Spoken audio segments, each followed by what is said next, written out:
Ternyata penjahat pun bisa tobat dan nantinya ia akan membantu polisi dalam membuat dan merekayasa mobil pihak kepolisian menjadi overpower. Dan begitu pun sebaliknya, polisi yang seharusnya mengayomi malah menjadi penjahat. Halo sobat, pintu teater 1 telah dibuka. Kali ini Mimin akan membahas sebuah film yang berjudul Lost Bullet. Film ini mengisahkan seorang pria yang dahulunya menjadi penjahat. 180 derajat ia berubah menjadi seorang mekanik di pihak kepolisian. Dalam tugasnya itu akan membuat dan merekayasa mobil pihak kepolisian menjadi overpower atau dapat bertarung di jalanan ketika mengejar para penjahat. Akan tetapi ada kejadian tidak terduga ketika salah satu petugas kepolisian membelot dan membuat sebuah skenario yang menjadi pria tersebut menjadi tersangka pembunuhan. Hal ini menyebabkan sang pemeran utama harus membuktikan dan mencari fakta yang telah disembunyikan oleh petugas polisi tersebut bahwa dirinya tidak bersalah. Lantas bagaimana kelanjutan ceritanya? Tanpa menunggu banyak lama, mari kita mulai intronya.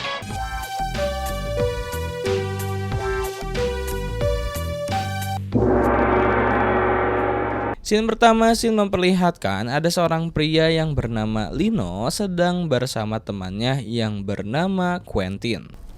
Diketahui Lino adalah seorang montir yang biasa merekayasa mobil-mobil agar menjadi lebih tangguh. Tidak hanya itu, Lino pun adalah seorang penjahat yang saat ini diburon oleh polisi. Saat itu Lino dan Quentin akan melakukan aksinya dalam mencuri sebuah perhiasan di sebuah toko emas. Lino dengan was-wasnya memiliki sebuah rencana untuk menabrakkan mobil miliknya yang telah direkayasa untuk menabrak sebuah tembok beton. Mereka berdua pun bersiap menggunakan alat pelindung diri. Sialnya saat itu mobil yang mereka kendarai malah tembus sampai ujung jalan dan membuat sebuah mimpi buruk bagi Lino karena sabuk pengaman miliknya tidak bisa dibuka. Sehingga Lino saat itu ditangkap oleh pihak kepolisian.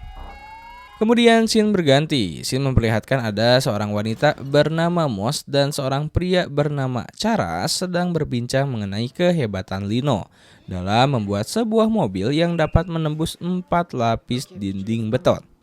Kemudian Charas membuat sebuah pertemuan dengan Lino. Dalam perbincangan mereka, ternyata Lino menjelaskan bahwa saat ini mobil milik kepolisian memiliki kelemahan, yakni gampang hancur. Tujuan dalam pertemuan tersebut, Charas mengajak Lino untuk bekerja dengannya, menjadi seorang mekanik di kepolisian. Scene berganti, scene memperlihatkan pihak kepolisian sedang melakukan pengejaran dengan seorang penjahat. Saat itu, Charas dengan anggotanya yang bernama Julia sedang menggunakan mobil yang telah direkayasa oleh Lino. Ketangguhan mobil tersebut tidak diragukan. Apalagi saat itu Julia memberanikan diri untuk menabrak mobil penjahat yang ada di depan.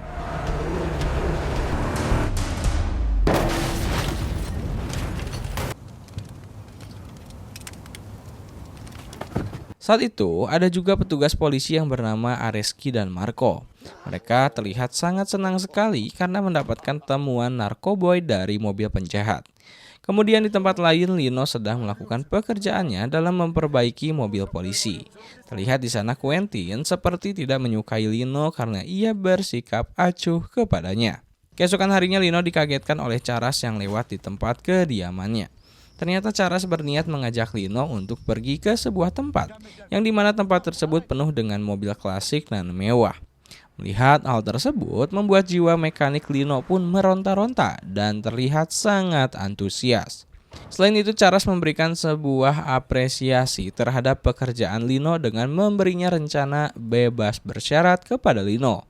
Kemudian ia diberikan sebuah spare part pengalir injeksi yang memiliki kekuatan yang sangat tinggi. Dan sekilas mereka pun membicarakan Quentin tentang pekerjaannya yang sangat berbahaya. Lalu mereka pun pergi ke sebuah tempat. Di saat yang bersamaan Charas melaporkan kepada Areski bahwa dirinya sedang bersama Lino dalam sebuah misi. Di sisi lain, Lino bertemu dengan adiknya Quentin yang sedang asyik mengerjakan perbaikan mobil. Akan tetapi, tak lama kemudian tiba-tiba ada dua pria yang mencoba menyerang Lino. Apalagi saat itu, Lino malah ditodong oleh senapan miliknya. Beruntungnya, Charles pun hadir dan menyelamatkan Lino. Tak lama kemudian, Areski dan Marco pun datang ke tempat tersebut. Lalu, Charles menyuruh Areski untuk memborgol kedua pria sebelumnya. Anehnya di saat Charles, Lino, dan Quentin akan pergi dari tempat tersebut, Areski malah menembak Charles hingga tewas. Lino yang terkaget melihat Areski melakukan penembakan, Lino pun bergegas untuk kabur dari tempat tersebut. Lino saat itu berhasil kabur dan menuju ke sebuah supermarket untuk melakukan kontak dengan polisi yang lainnya. Sialnya di sana malah ada petugas polisi yang lain dan membuat Lino ditangkap. Di tempat sebelumnya, Areski menyuruh dua pria tersebut membakar mobil milik Charles untuk menghilangkan jejak.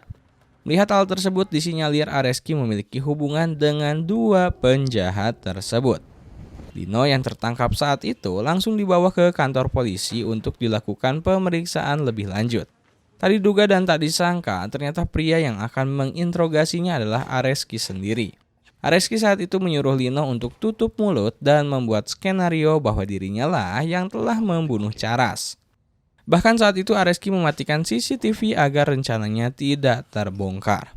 Mendengar perkataan dari Areski, Lino hanya terdiam tanpa melakukan gerakan tambahan yang lainnya. Areski yang mendapat laporan bahwa Charles telah hilang pun langsung pergi dari ruang interogasi. Dan hal ini menjadi kesempatan bagi Lino untuk berusaha kabur dari sana. Ia pun mencoba berbagai alat untuk melepaskan borgol dari meja. Sang operator hanya melihat hal tersebut dan percaya diri bahwa itu tidak akan terjadi. Ternyata Lino pun berhasil melepaskan belenggunya dari meja dan ia pun bergegas untuk kabur dari kantor kepolisian. Ternyata hal ini tidak mudah karena ia harus berhadapan dengan para petugas di sana. Terjadi beberapa kali perkelahian antara Lino dan polisi.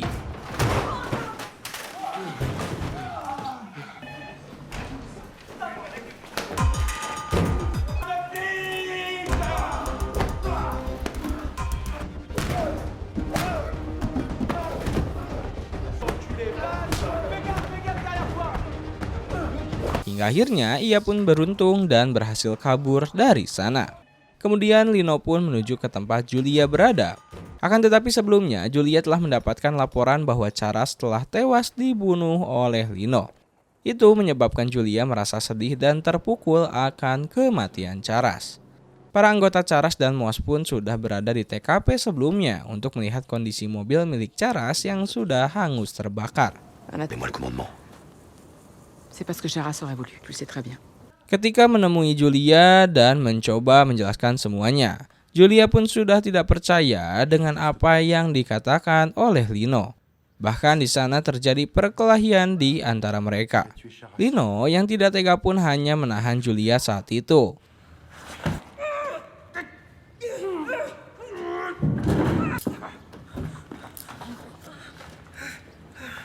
Sebelum itu Lino menyadari bahwa mobil yang terbakar berbeda dengan mobil milik Charles ketika mereka berada di TKP. Kemudian Julia pun langsung didatangi oleh Moss dan petugas kepolisian lainnya. Bahkan di sana Areski mencoba untuk menenangkannya. Julia menceritakan bahwa Lino menyebutkan Areski adalah pelaku pembunuhan Charles. Dengan santuinya, Areski hanya menanggapi hal tersebut dengan mengatakan bahwa Lino sedang mencoba membuat skenario yang tidak benar. Di tempat lain, Lino ternyata sedang berusaha mengendap-endap untuk masuk ke tempat TKP sebelumnya. Ia melihat dua penjahat sebelumnya sedang bersiap untuk meninggalkan tempat tersebut. Kemudian, Lino pun saat itu sempat berhasil mendapatkan senjata laras panjang milik mereka. Akan tetapi tak berlangsung lama, ia malah ketahuan dan membuat Lino pun tertangkap oleh mereka. Di tempat markas GoFest, Areski mencoba memprotes Moss yang melakukan kebijakan yang membuatnya tidak setuju. Dan Areski mengatakan bahwa dirinya akan segera menemukan di mana Lino berada. Kembali lagi, Lino yang saat itu sudah tersudutkan mencoba untuk mengkonfirmasi kepada dua orang penjahat mengenai mengapa mobil milik Charas disembunyikan. Lino memiliki spekulasi bahwa hal itu dilakukan untuk menyembunyikan pecahan peluru milik Areski agar tidak diketahui oleh pihak kepolisian. Tak lama kemudian, Quentin yang melihat kakaknya sedang dalam bahaya, ia pun memutuskan untuk berkhianat dan memilih menyelamatkan Lino dengan cara menancapkan gas mobilnya. Usaha yang dilakukan oleh Quentin pun berhasil dan membuat mereka akhirnya melakukan pelarian. Dalam perbincangan di mobil, Quentin menyarankan untuk membawa uang serta narkoba yang disembunyikan oleh komplotan Areski. Akan tetapi Lino mengancam akan membawa Quentin ke kantor polisi, karena saat ini Lino sudah berubah tidak seperti dahulu. Mendengar hal itu, Quentin memberikan fakta lainnya. Ia menyebutkan bahwa orang yang telah menyembunyikan mobil milik Charas adalah dirinya. Lino pun sempat kaget dan ini menjadi kesempatan baginya untuk membuat Areski tertangkap oleh pihak kepolisian. Sehingga Lino mengurungkan niatnya dan membanting setir untuk menuju ke tempat persembunyian mobil milik Charas. Di TKP sebelumnya, Areski dan Marco merasa kecewa karena malah menemukan dua penjahat bukan menemukan Lino. Bahkan saat itu Areski langsung mengeksekusi salah satu dari mereka. Bahkan Marco mendapatkan sebuah informasi yang berharga mengenai lokasi di mana mobil milik Charas disembunyikan. Akan tetapi ia tidak menyambungkan hal ini kepada Areski dan memutuskan untuk pergi seorang diri. Di markas GoFest, Jeff menemukan sebuah fakta bahwa mobil yang terbakar bukan milik Charas. Ia pun langsung melaporkan hal itu kepada Julia. Terlihat wajah Julia langsung berubah dan ia pun akhirnya percaya bahwa Lino memiliki fakta yang benar mengenai kasus Charas. Kemudian Lino pun berhasil melakukan kontak dengan Julia. Lino menyampaikan tempat di mana mereka akan bertemu, yakni di tempat awal mereka bertemu pertama kali. Singkat cerita, mereka pun akhirnya melakukan pertemuan di sebuah tempat. Akan tetapi, para petugas kepolisian pun mengikuti Julia dari belakang. Quentin saat itu berhasil membawa Julia ke sebuah tempat serta membuat petugas kepolisian kehilangan jejak Julia. Di tempat tersebut, Quentin menceritakan kepada Julia bahwa dirinya dibawa dari panti asuhan oleh Lino. Quentin menceritakan segalanya, termasuk mengapa Lino masuk penjara. Karena itu atas kesalahan Quentin, Lino rela masuk penjara demi menyelamatkan Quentin. Selain itu, Quentin menceritakan bagaimana kronologis ketika Charas dibunuh oleh Areski. Lalu, Lino memberikan dua pilihan kepada Julia, yakni pilihan pertama, Julia boleh menangkap mereka berdua dan nantinya mereka berdua kemungkinan besar akan dibunuh oleh Areski. Lalu, pilihan selanjutnya membiarkan dan mempersilahkan Lino dan Quentin untuk mencari bukti nyata yang menunjukkan bahwa Areski adalah pelakunya. Di tempat lain, Moss dan kawan-kawan berada di tempat kejadian perkara yang dimana kedua penjahat telah tewas. Kembali lagi ketika Julia dan Lino akan melarikan diri, ternyata para pihak kepolisian di sana sudah bersiap akan mengejar mereka saat ini.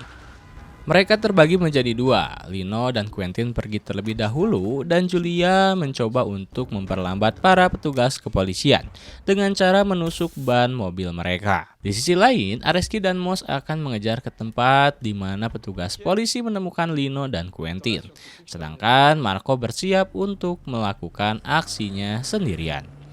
Singkat cerita, akhirnya Lino dan Quentin telah sampai ke tempat persembunyian di mana mobil itu disembunyikan. Terjadi perdebatan antara mereka karena Quentin malah memilih untuk mencari sebuah uang dan narkoboy yang sebelumnya telah disembunyikan oleh dua penjahat, padahal saat itu Lino hanya membutuhkan mobil milik Charas untuk dijadikan barang bukti. Tak lama kemudian ketika Quentin mencoba untuk keluar dari rumah tersebut, ternyata di sana Marco telah sampai sehingga tanpa banyak lama, Marco menembak dada Quentin hingga terkapar.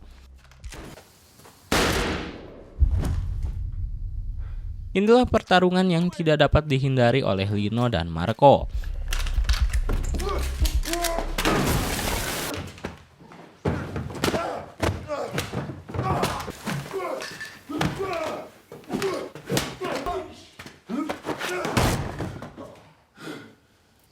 Dan pada akhirnya pertarungan tersebut dimenangkan oleh Lino. Quentin sudah di ujung tanduk, ia mencoba untuk merayap ke sebuah tempat. Ketika Lino keluar, ternyata di sana Quentin telah tewas sambil memegang sebuah rantai yang menunjukkan rantai tersebut mobil milik Charas. Meskipun Lino berhasil menemukan mobil yang dia cari, dia tetap merasakan kesedihan yang luar biasa karena mendapati bahwa Quentin telah tewas. Di tempat lain, Julia yang sudah tertangkap pun hanya terdiam ketika didatangi oleh Areski. Setelah itu, Lino yang berhasil menemukan barang bukti yang akan ia jadikan juru kunci kasus ini, ia memutuskan untuk membawa barang bukti tersebut ke markas GoFest. Sebelum itu, Lino mencoba untuk menghubungi ponsel milik Julia. Ternyata ponsel itu telah dipegang oleh Areski, sehingga mereka membicarakan beberapa informasi, salah satunya bahwa Marco telah berada di sana. Dan Lino memberitahu kepada Areski bahwa dirinya telah berhasil menemukan mobil milik Charas. Areski yang sedikit panik, ia pun langsung bergegas membawa mobil yang telah direkayasa sebelumnya dan menyuruh para petugas kepolisian yang lain untuk mengejar dan menahan Lino ketika ia mencoba untuk kabur. Selain itu, Lino mulai mempersiapkan mobil miliknya agar dapat bertarung di jalanan. Dengan persiapan yang cukup matang, itu berhasil merekayasa mobilnya menjadi mobil bertarung. Di sisi lain, Areski telah bersiap dengan petugas kepolisian lainnya untuk membuat barikade ujung jalan. Akhirnya, pertarungan kejar-kejaran di jalan pun berlangsung. Ferme le barrage. 21 confirmé. Il nous a repéré, on lui met la pression. Terminé. Vas-y.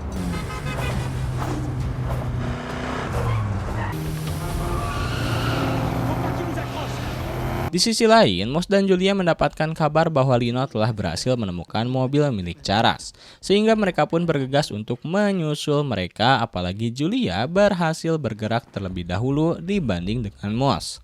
Kemudian scene memperlihatkan kejar-kejaran yang dilangsungkan oleh Lino dan Areski.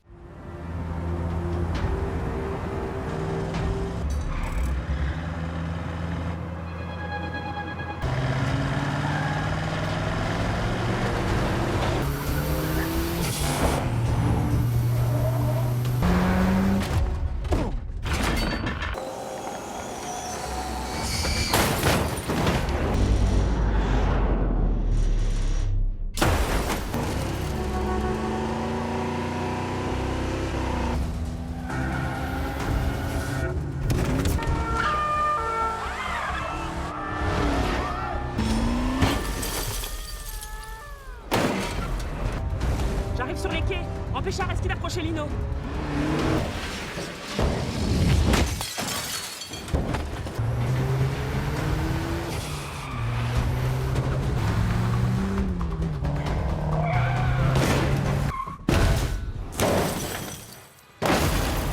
Lihat mobil Areski yang tertabrak, Lino menyempatkan untuk memukul Areski beberapa kali.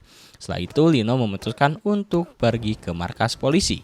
Karena melihat mobil milik Charas sudah terbakar, membuat dirinya harus segera mungkin menuju ke markas. Sampai di mana Lino berhasil menuju ke markas, sehingga pihak kepolisian pun melakukan kembali olah TKP kepada mobil milik Charas. Mereka menemukan peluru milik Areski yang menempel di dalam mobil tersebut. Sedangkan di tempat lain, Areski yang dalam keadaan luka, ia pun menuju ke rumahnya dan membawa beberapa pakaian untuk dia gunakan dalam pelariannya. Scene terakhir memperlihatkan markas saat ini dipegang oleh Moss dan Lino. Mereka kembali bekerja di sana bersama Julia, sedangkan nasib Areski belum diceritakan lebih lanjut. Il est juste en bas, vous voulez pas lui donner vous-même? Tamat.